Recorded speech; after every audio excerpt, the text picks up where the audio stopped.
It's about applying the 4 skills of mindfulness as a comprehensive package for reducing stress and anxiety. The world in which we live is just never short of things that stress and strain us. And our minds can often get preoccupied with the things which are wrong with ourselves, our lives, and the world.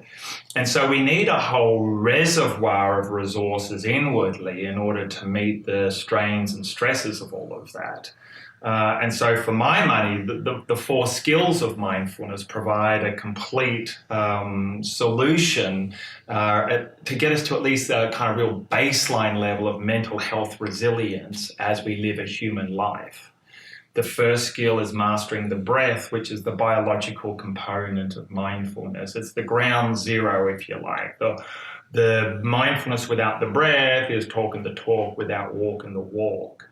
So it's in mastering the breath that we find this biological basis to then do the other things that mindfulness is really good at, which is naming and taming emotions, which is self-soothing, and which provide a platform for speaking to ourselves in more helpful ways, whether that's limit setting on our unhelpful beliefs or thoughts, whether or not that's self-compassion when we're strained, or self-forgiveness when we're making errors, whether it's self-appreciation and gratitude for the good things in our lives, or self-acceptance, the reality testing of just knowing that we're not a perfect human being, right? You know, we're going to do some things well and we're going to do some things really poorly. And equally, our lives at some level is going to be brilliant and great and blessed and good.